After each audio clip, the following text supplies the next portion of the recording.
Métro, boulot, gynéco. Le micro des gynécos, les podcasts de la GOF. Bonjour et bienvenue sur le micro des gynécos, la chaîne podcast de la GOF. Aujourd'hui, Léa reçoit à nouveau le docteur Sophie Duchesne qui nous propose un tuto pour expliquer comment rédiger un certificat médical initial descriptif suite à l'accueil d'une victime d'agression sexuelle. Le docteur Sophie Duchesne est gynécologue obstétricienne et médecin légiste, responsable d'une maison des femmes à l'hôpital de la Pitié-Salpêtrière à Paris. Bonjour docteur Duchesne, on se retrouve pour un nouveau podcast. Aujourd'hui, c'est plutôt un tuto pratique, en tout cas c'est des conseils vraiment pratiques pour réaliser un certificat médical initial descriptif dans le cadre d'une agression sexuelle pour les patientes qu'on va voir aux urgences gynécologiques.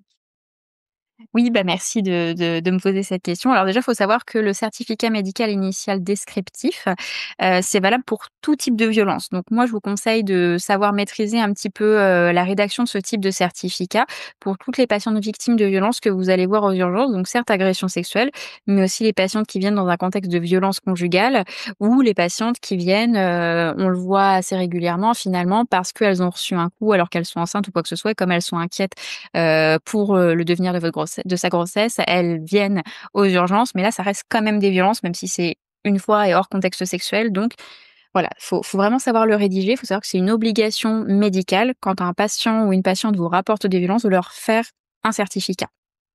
Donc, ce certificat, il répond à des règles de rédaction de certificat qui sont basiques, à savoir absolument doivent y figurer le nom de la personne que vous examinez, le nom, la date de naissance, donc son identité, également l'identité de la personne qui rédige le certificat, donc la vôtre, en rajoutant aussi finalement l'identité de votre senior qui pourra contresigner ce certificat, et puis également la date à laquelle vous examinez la personne, et puis le délai avec les faits qu'elle vous rapporte, les derniers faits quand il y en a eu plusieurs. Il faut toujours garder en tête que ce certificat, il va être remis à la personne qui le demande, donc ça, à savoir à la patiente et uniquement à la patiente. Mais son intérêt finalement, ça va être en cas de procédure judiciaire derrière. Donc il va être lu par des personnes qui ne sont pas des soignants et qui surtout ne sont pas forcément bienveillants, parce que ça peut être des avocats d'une partie adverse en cas de dépôt de plainte. Donc, c'est très, très important de bien respecter le secret professionnel dans ces certificats, et aussi de ne pas noter des choses que les personnes, elles ne souhaiteraient pas qui y figurent, parce que sinon le risque, c'est qu'en fait, les patientes, elles n'utilisent jamais votre certificat, ce qui serait quand même dommage. Donc, plusieurs parties pour ce certificat. La première partie introductive, donc avec les identités, et la date et l'heure à laquelle vous examinez la patiente. Puis la deuxième partie qui est la partie circonstance. C'est-à-dire pourquoi est-ce que cette personne elle vient. Ce qui est important, c'est qu'on puisse bien comprendre que vous n'y étiez pas et que vous ne faites que rapporter ce que la patiente, elle vous dit qui s'est passé. Donc vous avez plusieurs possibilités. Soit vous faites un premier paragraphe où vous mettez circonstances des faits rapportés selon ses dires, 2 points. Et là, vous avez une certaine aisance d'écriture et de rédaction en vous affranchissant un petit peu des règles dont vous avez entendu parler à type de conditionnel, etc. Parce qu'on comprend bien que c'est les faits rapportés selon elle. Là, on ne peut pas nier que vous n'y étiez pas. Et sinon, vous pouvez aussi mettre, comme vous souhaitez, Madame Machin rapporte que, 2 points, ouvrez les guillemets, ou alors selon la patiente, 2 points, vous utilisez le conditionnel. Voilà, vous pouvez utiliser un petit peu ce que vous souhaitez à partir du moment où on comprend bien que c'est ce qu'elle vous rapporte. Moi, ce que je fais à titre d'exemple, c'est je mets circonstances des faits rapportés selon ses dires, 2 points, et derrière, je déroule ce qu'elle me dit. Et parfois, quand elle utilise des verbatims que je trouve parlants, je les rajoute entre guillemets, comme ça on comprend bien que là, c'est ce qu'elle m'a dit, vraiment avec ses mots. Voilà. Il faut faire attention dans ce déroulé de ce qu'elle vous raconte, à être précis sans trop l'être. C'est-à-dire que, il ne faut mettre que ce qui a lien avec les violences. Vous n'avez pas besoin, par exemple, on peut avoir des patientes qui peuvent être un petit peu logoriques et qui vous expliquent plein de choses sur les circonstances. Par exemple, lors d'une dispute avec une tierce personne sur, ça a commencé comme ça, il m'a dit ci et puis je lui ai dit ça et puis il m'a répondu ci, et cetera. Bon, lors d'une dispute, 2 points, et après vous mettez ce qui s'est passé. Pareil, attention, quand il y a des violences, à ne pas être trop précis. C'est-à-dire qu'en fait, si elle a reçu un coup de poing, sur l'épaule droite, et un coup de pied sur la jambe gauche, vous n'avez pas besoin de mettre l'ordre dans lequel ça s'est passé et cetera. Je vous explique pourquoi, parce que, parfois on peut avoir des patientes qui sont un petit peu choquées, qui peuvent avoir des troubles de la mémoire à court terme et ne pas se souvenir exactement de dans quel sens ça s'est passé. Et si vous êtes trop précis sur votre certificat et qu'après, par exemple, elle va porter plainte et qu'elle dit que le coup de poing a eu lieu après le coup de pied, là où elle vous a dit l'inverse, finalement, bah, c'est pas grand-chose, mais ça peut lui desservir. Donc vraiment, attention, ne mettez que ce qui est nécessaire sans être trop précis. Donc ça, c'est sur la partie des faits rapportés et puis après vous mettez, votre examen clinique. Donc là, c'est pas ce qu'elle vous rapporte, c'est ce que vous allez constater.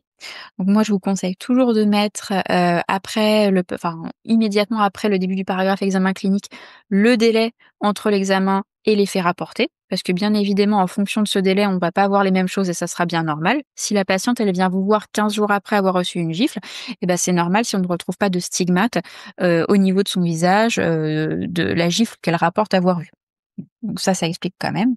Et puis vous mettez, une description sommaire de votre examen somatique où vous mettez, par exemple, au niveau de l'avant-bras, droit, sa face interne, je constate une ecchymose rouge de temps par temps, en lien avec les faits selon ses dires, en lien avec, un coup de poing selon ses dires ou sans lien avec les faits selon ses dires. Vous rapportez toujours à ce qu'elle vous dit, dont elle se souvient et puis si elle se souvient pas, vous le mettez, d'origine inconnue selon ses dires. Vous avez le droit aussi de mettre, quand vous avez des signes négatifs, aucune, lésion traumatique récente visualisée ce jour. Et puis vous pouvez mettre également, par exemple, si elle a des douleurs à la palpation, par exemple douleurs à la palpation, du moignon de l'épaule gauche, avec ou sans lésion traumatique visualisée. Mais l'important, c'est qu'elle a quand même des douleurs. Et puis vous pouvez également, notifier si vous avez, par exemple, une limitation des amplitudes articulaires qui sont liées aux douleurs. Ça, vous pouvez le noter, ça va être des choses que vous constatez.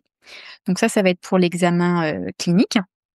Donc l'examen clinique au niveau, extragénital et si vous êtes dans le cadre d'une agression sexuelle, et bah, bien sûr, vous pouvez faire un examen gynécologique à partir du moment où c'est accepté par la patiente.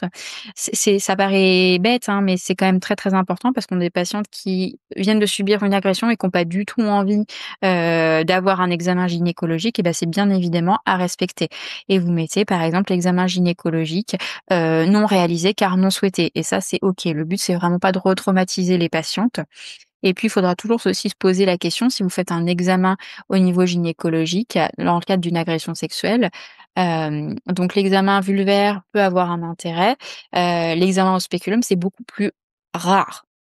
Voilà, on voit quand même très rarement des lésions au niveau vaginal et on en voit quasiment aucune finalement quand il y a pas de saignement, de douleur ou de lésions vulvaires associées. Donc si vous avez par exemple une patiente qui veut quand même avoir un examen au spéculum parce qu'elle veut aller jusqu'au bout de l'examen, eh ben vous pouvez, bien évidemment le faire, mais il faut quand même l'informer du fait que la plupart du temps c'est peu contributif et pour un examen qui est quand même assez invasif et assez désagréable après une agression sexuelle, je pense que c'est quand même important de les en informer et de respecter leur choix derrière. Le but c'est vraiment pas de les retraumatiser une autre fois. Donc je précise qu'en ce qui concerne, l'examen au spéculum, il faut à tout prix l'éviter si on sait que la patiente, elle va être reçue, peu de temps après dans une unité médico-judiciaire, à partir du moment bien sûr où elle n'est pas symptomatique et il n'y a pas d'intérêt médical pur, à le faire. Déjà parce que ça va éviter les doublons, ça va lui éviter, d'avoir 2 examens gynécologiques désagréables l'un après l'autre, dont le vôtre n'apportera finalement pas grand-chose de plus que l'examen médico-légal et puis ça permet aussi d'éviter de créer des lésions avec l'insertion d'un spéculum, par nous-mêmes si par exemple, elle est douloureuse ou, elle contracte parce qu'elle est extrêmement stressée. Parce que derrière le médecin légiste, s'il constate des lésions après l'insertion d'un spéculum, ne pourra pas forcément dire si les lésions ont été liées à cette insertion d'instrument médical ou, à la pénétration, qu'elle aurait vécue dans le cadre de l'agression sexuelle. Donc ça, c'est pour l'examen, gynécologique et après vous allez avoir l'examen psychique. Donc moi, je vous conseille de ne alors déjà surtout de ne pas faire de diagnostic, hein, ça reste du certificat médical initial descriptif et pas diagnostic. Et donc je vous conseille surtout de mettre les verbatims de la patiente, comme ça ne vous engage pas trop, mais on comprend quand même ce que elle vous dit. C'est-à-dire, bien sûr, vous n'allez pas mettre qu'elle a un état de stress aigu, qu'elle a un syndrome dépressif, et cetera, qui sont des diagnostics psychiatriques, et du coup, pas du tout ce qu'on attend de vous.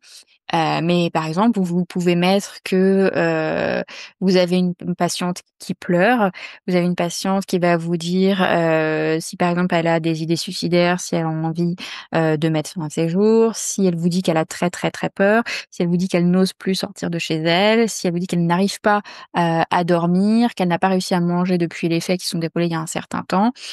Si elle vous décrit, par exemple, une sidération, une dépersonnalisation, une déréalisation, si c'est des choses que vous arrivez à comprendre, vous pouvez le mettre.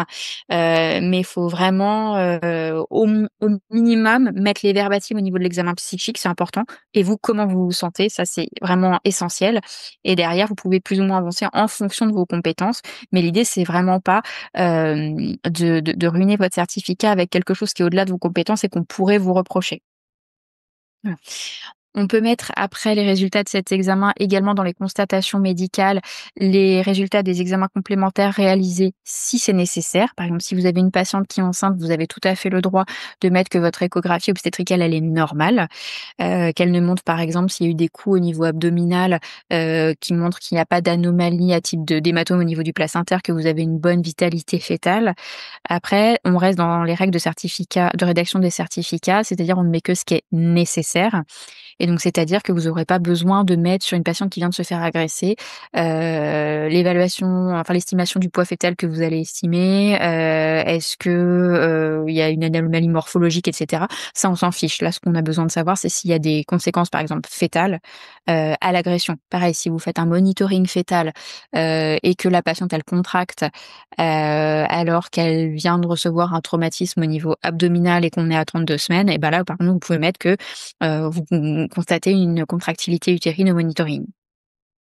Je vous conseille également de mettre, et toujours avec son accord, les antécédents médicaux qui peuvent interférer avec les résultats de votre examen clinique. Hem, Par exemple, une patiente qui a une appendicectomie, on ne le met pas, on s'en fichera toujours. Mais une patiente, chez qui vous allez constater, par exemple, une limitation de l'amplitude, de l'épaule, droite, par exemple, en abduction, mais qui vous rapporte qu'elle a déjà été opérée de cette épaule suite à un trauma, et ben là, ça veut dire que votre examen, il va être limité par un antécédent médical qui n'a pas de lien avec tout ça. Donc toujours bien lui demander si elle est d'accord pour que vous le mettiez, mais là, ça peut avoir un intérêt pour le mettre. Et puis en conclusion, eh bien, vous pouvez mettre que vous êtes avec une patiente, par exemple de tel âge, qui rapporte avoir été victime d'une agression physique, psychique et ou sexuelle par quelqu'un de connu ou d'inconnu, bien sûr sans nommer la personne. Et vous faites une petite synthèse sur, ce que vous a rapporté votre examen médical, somatique, gynécologique le cas échéant et psychique. Et puis vous lui remettez le certificat, en main propre pour faire valoir ce que de droit ça ne veut rien dire, on n'est pas obligé de le mettre. Surtout vous signez et puis vous faites contresigner votre senior qui normalement est censé avoir quand même vu la patiente. D'accord, et on n'est pas obligé de se prononcer sur une ITT ou Non. Alors l'ITT, c'est quelque chose de très discutable. Je sais que la HAS, elle recommande à tout médecin de déterminer les ITT, mais moi je vous conseille pas forcément de le faire si vous ne vous sentez pas apte à le faire. C'est-à-dire que après ça c'est à titre personnel, hein. L'ITT, c'est quand même très discutable et en fait, même entre médecins légistes qui sont spécialistes de l'ITT, ils mettront pas forcément la même. On a souvent des médecins encore qui confondent ça avec un arrêt de travail et on a parfois des ITT qui sont complètement aberrantes. Donc soit vous vous sentez très, très à l'aise pour le faire, vous arrivez à avoir un médecin légiste au téléphone et vous en discutez avec lui et vous êtes, hyper au taquet pour mettre une ITT, vous êtes sûr de vous parce que vous avez tout bien compris et vous pouvez. Soit vous n'êtes pas à l'aise avec, cette question et à ce moment-là, vous ne le mettez pas et de toute façon, si ça ne vous est pas demandé parce que c'est pas un certificat sur réquisition, rien ne vous oblige à le mettre. d'accord, c'est obligatoire dans les certificats sur réquisition? Si la réquisition, dans les choses qui sont demandées, demande une détermination d'ITT. Tout en sachant que même parfois en médecine légale, ça nous arrive de mettre que l'ITT n'est pas évaluable pour différentes raisons. Par exemple, parce qu'on va voir une patiente trop tôt et que du coup les conséquences psychiques, elles vont pas être, déterminables et cetera. Donc en tout cas, si vous ne vous sentez pas de le faire, il faut pas hésiter à mettre que, là, vous ne pouvez pas l'évaluer parce que enfin, éventuellement, vous ne vous sentez pas les compétences et que ça peut être éventuellement, évalué lors d'une consultation spécialisée et là, les policiers comprendront que, en fait, vous avez besoin de l'avis d'un médecin légiste sur cette question. Mais ne vous mettez pas, en difficulté sur une ITT que vous n'arrivez pas à déterminer. Surtout sur les agressions sexuelles, c'est toujours très, très difficile de déterminer une ITT, hein. OK. Et est-ce qu'on doit garder une copie dans le dossier de ce certificat? Oui, moi je garde toujours une copie dans le dossier et même chose importante, quand vous êtes dans une situation, par exemple, de violence conjugale, ce que je vous conseille de faire, c'est que, parfois les patientes, elles ont peur si elles sont pas dans la démarche de quitter le jour même, leur compagnon, elles ont peut-être peur que si elles rentrent chez elles, le compagnon ou la compagne violente tombe sur le certificat, ce qui est tout à fait possible. C'est de garder même l'original dans le dossier en disant à la patiente que, le jour où elle le souhaitera, elle pourra venir le chercher. OK.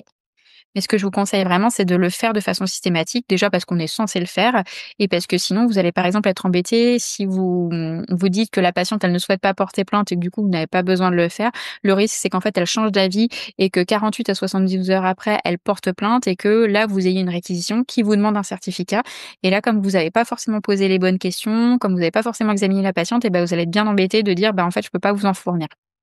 Donc c'est pour ça que je vous conseille de toujours faire un certificat. Le but de ce certificat, c'est d'avoir une trace comme ça le jour où la patiente, elle se décide à porter plainte sur des violences, on lui dit pas que ça tombe de nulle part et on sait qu'elle en a déjà parlé à un professionnel de santé. Globalement, la justice prend vraiment en compte de façon sérieuse nos certificats. Donc c'est pour ça que ça reste, important de les faire et puis même pour les patients, c'est aussi, montrer que nous, on s'y intéresse. C'est aussi montrer qu'on les croit, et ça peut aussi avoir une vertu thérapeutique de faire ce genre de certificat parce que ça nous montre qu'elle est assez, digne d'intérêt, notamment dans les violences conjugales où on a des patients qui sont vraiment dénigrés, rabaissés avec une faible estime de soi et ben ça montre qu'en fait, si nous, on doit passer 1 heure avec elle, pour faire ça parce qu'on reconnaît ça comme étant des violences, ça a un vrai intérêt aussi pour elle, au-delà de l'intérêt juridique. Effectivement, ça c'est chronophage d'une certaine façon, mais c'est hyper important. Et juste le fait de pas mettre certaines, choses, on peut pas nous considérer que c'est mentir non plus? Non. C'est juste les antécédents, OK. Mmh Ça mh, c'est fait. On met donc, moi je mets la petite phrase, «Antécédents médicaux pouvant interférer avec les résultats de l'examen clinique ce jour», et je mets «aucun rapporté» et puis après ce que vous avez le droit de mettre, c'est que, la patiente, elle ne souhaite pas les évoquer. OK. C'est un petit tips où vous vous dites: «Bon, Mmh. voilà, je le sais, je mens pas, mais elle veut pas et en fait, c'est son droit parce que c'est un CMI et que je n'ai pas le droit de mettre ce qu'elle ne veut pas que je mette». OK. Bon, bah, c'est très clair. Merci beaucoup, docteur, Duchesne pour ce petit, topo sur le certificat, qui va nous être, bien utile, dans le quotidien. Et gardez aussi en tête que, les ordres, donc l'Ordre national, des médecins, l'Ordre national des sages-femmes et la plupart, des ordres professionnels ont sur leur site, internet des modèles, des certificats médicaux initiaux. Donc faut pas hésiter, à aller, regarder sur ces sites et de prendre et de faire par exemple des copier-coller de leurs modèles et puis vous de compléter derrière. Ça, c'est possible aussi. Merci, du conseil.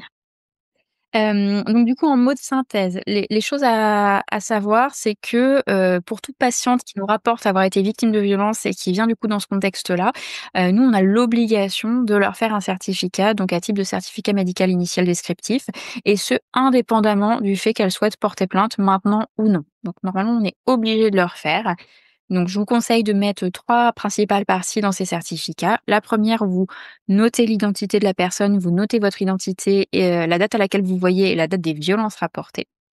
Après, une deuxième partie où la patiente vous décrit ce qui s'est passé, et que vous pouvez noter avec toutes les règles de prescription des de rédaction des certificats, où on met au conditionnel, entre guillemets, ou alors on fait un petit paragraphe introductif où on explique bien que c'est l'effet rapporté par la personne ou déclaration selon ses dires. Puis une troisième partie avec ce que là vous allez constater, donc qui va comprendre, donc les résultats de votre examen somatique avec les douleurs, qu'elle va vous décrire, les éléments traumatiques que vous allez constater ou non, les éléments douloureux que vous allez palper ou non, les résultats de votre examen psychique et puis les résultats d'éventuels examens complémentaires. Et puis derrière, bien sûr, en 4e partie, juste une conclusion. Bien sûr, c'est un certificat qui est descriptif, donc jamais on ne va dire que ce que vous constatez est lié aux violences.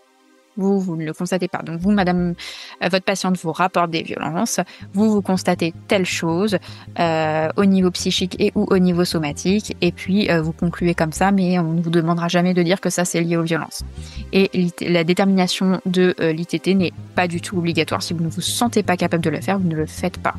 Et derrière, vous faites contresigner par votre senior. Super, merci beaucoup.